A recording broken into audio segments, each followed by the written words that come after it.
Welcome to America's Top Rebbetzins. May this class be Le'ilu Nishmat Shalom Dovber ben Rabbi Shmuel Fogelman, and also Le'ilu Nishmat Hatomim Rav Yaakov Zichron Olavracha ben Rav Achron Pinchas Shehi Zilberman. Please click on the subscribe button to subscribe to us on the America's Top Rebbetzins YouTube page, or click follow to follow us on your podcasting app so that you are the first to know when an inspiring new episode is posted. I'm excited to have on today's show Rebbetzin Chanie Fogelman. Rebbetzin Chanie, along with her husband, Rabbi Mendel Fogelman, are the co-directors of the Central Mass Chabad in Worcester, Massachusetts. Thank you so much for being here. Please tell us more about yourself and what you do. Thank you very much. It's a pleasure to be here. So first of all, I'm from Kfar Chabad. I was born and raised there, went to Beis Rivka. When we got married, we came to Worcester. My husband is born here. And actually, Rabbi Fogelman is from the first shluchim of the Rebbe. And the Chabad house here is the first Chabad house that built from scratch in United States of America. Wow. So this is like a big zchut to be part of it and to work here. And actually coming to Simchat Torah, the first time that the Rebbe sent shluchim for Simchat Torah to go to Arei Asadeh, to go to places, was in 1965 when Rabbi Fogelman asked the Rebbe, that he felt, everybody going to the Rebbe and everybody in a great simcha, and in Arei Asadeh you feel kind of a little bit of lonely and you need a lot of help with all the community. So the Rebbe sent a few bochim here. So the first time the whole concept of going on shlichus for Simchat Torah was in 1965, and the first place in Worcester. So wow, this is hashgacha practice that we're doing, this talk during this time of year. Amazing. Yes, yeah. So this is really a privilege, and like I say all the time to my students and to my kids, when you have a privilege, you come with responsibility. So this is like a great responsibility and a great zchut to be here. So we have here in Worcester and a Central Mass. It's not just Worcester, it's the whole area of Central Mass.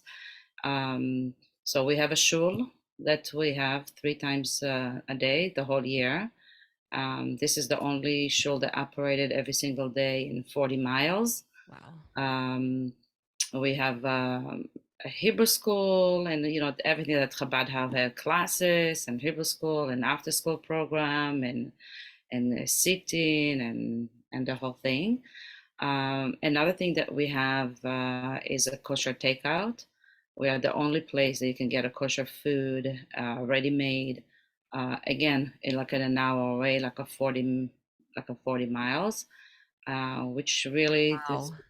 we do have a podcast about it also. That's a big deal. That really is a big deal to have kosher food available. It's huge. Yeah, and it's not just like the availability of the kosher food. This is another way of shlichus in today's world. You bring people through the stomach. Exactly.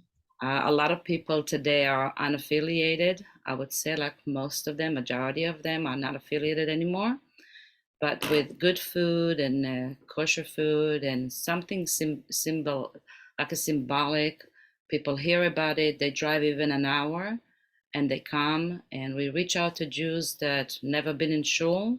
Our takeout is from the shul itself. So they come in and they're like, we have like a Jew says like, what my father tried to do for 70 years, what my father tried to do for 70 years, you did it. And my husband said like, what did he try? To bring you to shul. Wow, I love it. Is it meat? What kind of food do you have? Everything. So it started like with Shabbat meals that we had between 50 to 70 people. Then we decided to bring it to the commercial kitchen. We did it once a week, just like a whole food for Shabbos. It got very quickly big. Corona come, we stopped. Then people were begging. We started again every day. There was a competition for 9 Jewish company of all the restaurants in the area, and we got first place, and that became like a very big publication about Amazing. it, Wow. publicity, and now it's very, very popular. A lot of Jews come from all over, and a lot of non-Jews too. We have probably 50% of the clientele is not even Jewish. Wow. But the Jewish people that come is it's just like fascinated to see. They come, that you get to talk to them, you get friendly with them. And then we have so many people that come now for Shabbat table, they come for Rosh Hashana, they come for Pesach. We have people doing tefillin. We did many bar mitzvahs already at the takeout. Wow. Yeah, so this is like, we do shlichus for every age, every area, and every way you can, every way you can. You really have to like be creative and reinvent yourself all the time um, to reach out to the people. Beautiful. It's so beautiful. And you were mentioning some of the Jewish holidays, which we're actually going to be talking about today. So now, at the time of this recording, it's October of 2022, and we are currently in the full swing of the Jewish holiday season. So we have already crowned Hashem, God, the King, on Rosh Hashana, and we stood before him in repentance on Yom Kippur. But the holiday season continues with Sukkot, Shemini Atzeret, and Simchat Torah. And although these holidays are not as well known as Rosh Hashana and Yom Kippur, they have a very, very deep spiritual significance, and they offer us an opportunity to elevate ourselves if we take advantage of this time. So let's make the most of this opportunity, and we're going to delve right into learning about these powerful holidays. So I would love to start with the holiday of Sukkot, which is really, really an interesting holiday because we move out of the secure comfort of our home. All year round, we live in our home. We live, whether it's a house or an apartment, we live with our walls, we live with our doors, everything is secure. And we move into a hut that we construct.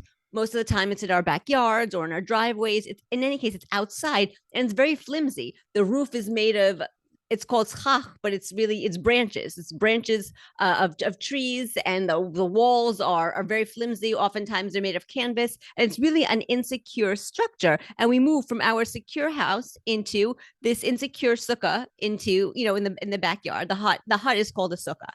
And we eat in the sukkah, and many families actually sleep in the sukkah. And in addition to moving out of our house and into the sukkah, there are 4 items on Sukkot that we hold together and we wave around. These items are called species. And more specifically, the species are the etrog. If you don't know what an etrog looks like, this is an etrog. It looks like a huge lemon. And then we have the lulav, the aravot, and the hadassim. They're usually bundled together like this. Hopefully you can see it. They're bundled together like that, and we shake them all around on Sukkot, and each of the elements has its own spiritual significance. So can you please tell us more about Sukkot, what the holiday is really all about, how it is celebrated, and the deeper meaning behind the sukkah and the species? Okay. So Sukkot is really a beautiful and a very joyful holiday. And like you mentioned, you go into the sukkah. The sukkah is something that it's not permanent. And there are a few reasons. Number one is really this time of the harvest, and a person can think like, I worked so hard, I worked all the day, and I brought things home, and I'm so great, and I'm so mighty, and you kind of like tends to forget that all the blessing is really coming from God. So you go outside and remind yourself, everything is about God. Also is to remind us about the time that the Jews was in the desert, and God protect them. God protect us with clouds and make sure that everybody was safe and the whole thing. So the Sukkot himself is it's just a great mitzvah. We have a lot of mitzvot in all area of our life, in all parts of body. We kind of like bring God in every way and everywhere. So we have a mitzvah in the mouth, so we can study Torah. We have a mitzvah with the hand, we can give a tzedakah. We have a mitzvah with our leg to go to shul, to go to do good things. But every mitzvah is kind of like pertain to one parts of the body, one part of the life. The sukkah, in the other hand, is like when you're in a sukkah, it's take the entire body, all of you. As soon as you come into the sukkahs, you're already doing a mitzvah. So either you're eating or you're just sitting with a friend drinking a coffee. It's really all of you doing the mitzvah. So they have so many things about the holiday of Sukkot. The holiday of Sukkot is already saying it's about unity, and it's about happiness. Even the sukkah itself, it says like, you have to have 2.5 walls. 2.5 walls, and it's in a way that it's going almost like the arm of a person. It's explained in the Kabbalah that on Sukkot, God is giving us a hug. What's the difference between a hug to a kiss? A kiss, it's you're expressing that how much you love the other person. You're giving a kiss, but you still, the other person can walk away, can go away. You don't have that much connection. When you give a hug, and also like a kiss, it's like front to front. You don't really see the back of the person. A hug, you go all around the back and then coming back a little bit into the front, and the person cannot go away anywhere. You're kind of like holding him. This is showing us the love of God. So no matter what, no matter where we are, no matter what point we are, He loves us all the time, and He's here for us in any point of our life or in any situation in our life. And the same with the families, the same with parents, or the love for the children is unconditional. No matter what level the kids are, no matter if they do things that we like or they don't like, a hug tells the child, I'm there for you. No matter what, I'm with you. I love you. It's unconditional. It's not because that you did something that I like, that you succeed in something. It's just because who you are. And that's really what the Sukkot is telling us. The love for the Jewish people, the love between God, the connection between God and the Jewish people is unconditional. It's above everything. And then we can go to it in the rest of the questions. We can go also for the 4 species that we talked about, and you showed that beautiful estrog and the lulav and the hadassim and the harava. It's all, it have so many, I don't know how much time we have, but there's so many things to say about it. But if we're gonna go in the same root of unity and love, each one of them is represent a part of the Jewish people. There's like 4 parts. So we have the people that, the knowledgeable people, the people that learn Torah, and really the focus in their life is to study Torah. They do mitzvahs also. So they have ta'am v'reach, they have a taste and a smell. So they study the Torah, and also they're doing the mitzvahs. Then we have the lulav. The lulav comes from the palm tree, so we have a taste, but it doesn't have a smell. So those represent people that study the Torah, but not necessarily going and doing a good deed. Then we have hadassim. The hadassim is the myrtle. So they have a smell, but they don't have a taste. So they represent people, they're very kind people that go and they do a lot of mitzvot, they do a lot of good deed, but not necessarily they study the Torah. Either they don't know or they don't study the Torah. And then we have the arava. The willow is the people, the simple people. They don't know about the Torah, they don't learn the Torah, they don't even doing a good deed, just whatever they are. Come the holiday of Sukkot, and God said, I want to take all of them, all the Jewish people together, unity. And then that's just when you have all of them together, then you can make the blessing. And it says that each one is attuned to each other. It's not like, oh, you got everybody together. When you get them each one together, each one complete the other part, the other group. So it's not just we all together, we also complete each other. So this is like a one point about those 4 species. So if we look at the blessing that we do, we have the 4 species. Like we all think like, we say al netilat lulav.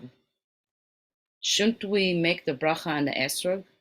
Didn't we just say that the esrog has ta'am v'reach, a taste and a smell? Yes. Isn't the esrog is the most beautiful? Why don't we make the bracha on the esrog? Why we make it on the lulav? Good question. It's a very good question. And so we shake it and we tie everything to the lulav. So the answer is really the bittul. It's the nullify that everybody have to have to God, the connection to God.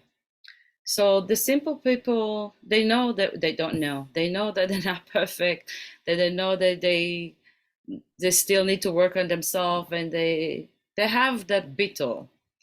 But when we come to the knowledgeable people, we come to people that really study a lot, They study the Torah, they know the Torah, the intellectual is very developed, and they also do a good deed. Those the people that need a reminder to say, wait, you're very, very smart, you're very, very perfect, but you need to have the bittul to God. We have to have that. That's why when we put everything on the lulav, you have to have a little bit, like at least a tefach above all the myrtle and the willow, and then we shake it. What's the tefach represent? The tefach represent the soul. So now, when also the great people, the knowledgeable people, the people that like doing everything, they also have a bittul. Now we have a common things between all four groups. We all have a bittul, we all together, and we all have the love and the unity of God. Right. So that's right. So we're nullifying, all of us are nullifying ourselves to God, because really without him, nothing happens. Absolutely. And I really like what you said, like the etrog people, the people who are smart and knowledgeable and who study Torah and who do the mitzvahs. You're right. Sometimes they could forget and they might think it's them. Oh, I'm so smart. I'm doing the mitzvahs. It's me, because they're on such a high level, they shouldn't forget that it's really Hashem that's enabling them to be intelligent, to have that intelligence and that capacity to understand and study the Torah, and also the ability of body, of mind to actually go out and do the mitzvot. So it's very, Absolutely. very important. And I just want to show my lulav. This is my son's, actually. My son's lulav and his etrog are in a case, so it's a little bit hard. But when you shake it, you hold everything together and you shake it, in all directions. So for those of you who are watching the YouTube video, this is kind of what it looks like when you're shaking everything together.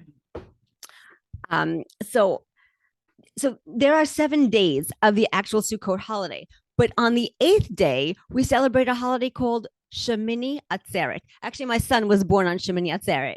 And the fact that this is the 8th day is very, very significant, because the number 8 symbolizes that which is beyond nature, the supernatural. So can you please share with us what the holiday of Shemini Atzeret is all about and why the 8th day is literally supernatural? So always, like, we know that 7 represent nature. Yes. 7 represent nature, 7 represent complete. Like if you want to say something complete is 7, the 7 days of the week. And 8 always represent the supernatural. There's something that above it. And really the Shmini Atzeret is also like the 8th day. And the 8th day is the time that you take everything and you already you understand it, and you're able to kind of like understand it and go above. So we have, like, if we go to the whole month of Tishrei, and like you said in the beginning, that people not so much familiar with the holiday of Sukkot. I mean, I think like today that they're very familiar, because there's Sukkot everywhere, there's Chabad everywhere, there's Chabad houses everywhere. They're really like very, very much familiar. But if you go a little bit for the behind like the explanation of like what's going on, it's really one long holiday. Okay. Starting from Rosh Hashana all the way to the end of Sukkot. And actually the preparation is the month of Elul. Right. Which like the month of Elul, we're doing all the repentance. But in Rosh Hashana is like, if we look at it, we say like Rosh Hashana is Yom Adin. It's the day of the judgment. So everybody's busy, everybody's praying, everybody's like asking God for a good year. And then we have the days of Aseret Mitzvah. It's the days that God giving us like a second chance, like Dilshu Hashem B'Imatzo. It's like a Metzia. You have like extra days to fix one more things, a little more. Right, the days between Rosh Hashana and Yom Kippur. Right, correct. And then you have the day of Yom Kippur. Yom Kippur is very, very special day. The Yom Kippur really reveal the Yechida Shebenafesh. So we know that every Jew, every soul has 5 parts. Yes. Nefesh, Ruach, Neshama, Chaya, and Yechida.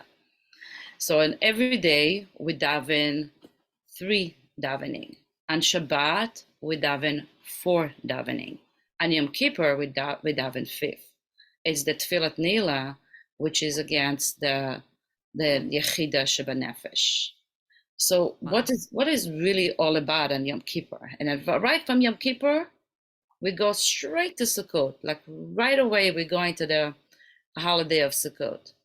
So let's look and see like how is that really one holiday? So we said the Rosh Hashana is the Yom Adin. Then we have the in-between days. It's for us a chance also like to kind of like go and do like a little bit more tshuva, more repent.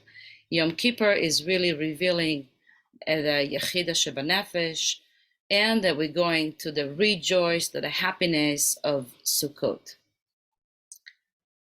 On Yom Kippur, this is the time that we got the second luchos.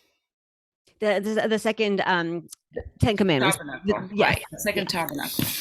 The second tabernacle is, and that's and everything like we said in the beginning, like it's everything, it's hashgacha pratit. Also like on Simchat Torah, like we have Shemini Atzeret Simchat Torah in the diaspora, it's 2 days, in Israel it's 1 day. We read in the Torah the Parshat V'zot HaBracha, and at the last pasuk before Moshe Rabbeinu depart from the world, he's telling us that the Torah telling us that Moshe Rabbeinu in front of all the Jewish people broke the luchos. Yes. Right? So, and really on Yom Kippur, this is the time when God gave the second luchos. Then when God forgive us. And also Rashi explained to us that God agreed with Moshe that he broke the luchos. So we're talking about a Moshe, that he gave the Torah. He's Isha Torah, he's the person of the Torah. Right. And he's the one that taking the Torah, that taking the tabernacle, taking the luchos, and not breaking it in secret in front of all the Jewish people, and he goes and he break it. Right. So I just wanted to clarify just for people who might not know. So Moses came down with the tabernacle with the 10 commandments written in stone, and as the representative was saying, he broke it in front of everybody. So then that was the first giving of the Torah. Then he had to go back up and get the second Torah. So that's what she was mentioning, that it was given again, the Torah was given again, because Moshe broke the 10 commandments were written on stone, and he broke that first set of stone, so he had to go up and get a second set of stone. So I just want to clarify. Right, and the second one came on Yom Kippur. Yes. Right. So what really Moshe wanted to teach us? What Moshe wanted to tell God? Moshe wanted to tell us that the connection between a Jew to God is above the Torah. It's the Yechida. Wow. That was like the revelation that came after. That no matter what point a Jew is, no matter how many sin, no matter what situation is, the Yechida of the B'Sheba Nefesh, that part, that level of the neshama, of the soul, never can take any sin. The connection between the Jew and God we can never be separated. Never can be separated. That's so powerful, like especially this time of year, because we do so many mistakes, we do so many sins, we do so many things wrong. I mean, we're human, it's normal, and sometimes we can think, oh, God doesn't want anything to do with me, I was so bad. But what you're saying, it's really, really not true, that the connection between the Jews and God is unbreakable. It's completely solid. It can never be broken, no matter what you do. Right. And that's why Moshe Rabbeinu, that he himself is like the man of the Torah, the giving of the Torah. He knows the value of the Torah. He saw God face to face. And then he see the Jewish people doing the sin of the egel. And right, it said Olibo right away. It wasn't something that he had to think or whatever. Right away, he was like, he broke them because he knows. And he's telling God, the connection between you and the Bnei Israel is above the Torah. So now we're going to see the whole thing. Let's go again. We have Rosh Hashana is Yom Adin. So we're busy. We can celebrate. We can't do anything. We're busy, like asking for parnasa, and it's that's a mishpat. Okay, it's a judgment. Then we have the few days, the 10 days that we're doing a Aseret Tshuva between Yom Kippur. It's including Rosh Hashana and Yom Kippur. Yom Kippur is the day that revealed the Yechida Shebanefesh, the highest level of the soul that can never be disconnected from God. This is the day that God told Moshe, Salachti kidvarecha, I agree with you, and here is the second, he's giving like the second luchas to Moshe Rabbeinu, and right after that, and on Yom Kippur, this is the one that God forgive us. That God forgive us because we came to such a level of Yechida Shebanefesh. This is a place that you cannot have any sin. So the connection between us and God is with no, like you said, not breakable. It's Right. complete. We are like tzaddikim. So right away we go to build the sukkah because we don't want to have any separation between that pureness of we are connecting to God in such a high level. So we go straight to Sukkot, and now there's a time to take everything that we have, that we learn, that we got, all the shefa, all the abundant stuff that God gave us on Rosh Hashana and Yom Kippur. Now we're bringing it into the Sukkah. So we have the Hoshana. This is the time that we bring all the shefa here to this world, to us, and revealing it, and we're happy. This is the time that we come to Simchat Torah, and then we're dancing. We're dancing with the Torah. We're dancing with the Torah clothes. Why we're dancing with the Torah clothes? Because no matter how much Torah did you learn, no matter how many mitzvahs did you observe, yes or not, it's the connection between the God and the Jewish doesn't matter how much you learn, doesn't matter how much you do. Yes, we are circling the bima, we're dancing with the Torah. When you have time, when you have chance, you're gonna go, you're gonna dwell, you're gonna learn it. But the connection is there. The connection is there, and that's why we dance with our feet. This is the lowest part of the body, because no matter what, like we said before, no matter what situation you're at, no matter how far have you gone, that you think you've gone, because a Jew cannot go far from God anywhere, because God go with him. Right. Because there you have the soul. But whatever in your mind that you think that like, oh, it's not for me, I never went to shul, I never observed anything, I never learned anything. No, you are very connected. You're part of God. And that's all the rejoice, and that's all the happiness and the dancing and Simchat Torah. I love that. I love that. And then just to clarify even more about Shemini Atzeret, I know it's 8, but just like I feel like it's almost caught in the middle. You know, you have the Sukkot and you're in the Sukkah, and then you have the dancing, the Simchat Torah. I feel like almost Shemini Atzeret gets almost overlooked, and it's of the three, of the Sukkot, Shemini Atzeret, and Simchat Torah. Shemini Atzeret, I feel like, is the least understood. So I just want to maybe just clarify a little bit more, just like what exactly it symbolizes. Okay, so Shmini Atzeret, the word Atzeret is like to stop. Like we have all the holiday that everybody celebrated with God. And it's just like, you know, a king have all his sons come and they have such a good time and time to go. And he said, oh, please stay one more day, stay one more day. It's like a shalai predatchem. But really, like we said before, we cannot be separated from God. It's Right. predatchem. God said to us that it's hard for me to see when the Jewish people are not united. Right. That's what hard for me. So let's stay one more day and together. And from this one, we'll have the strength for the whole year to have that unity. And as you remember, unity doesn't mean that everybody is the same.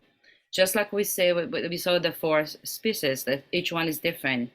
Unity is to get everybody together and have the whole things, everybody to be a bittul, each one a bittul by himself, notify himself, and to be together with a friend, to get together with other Jews together.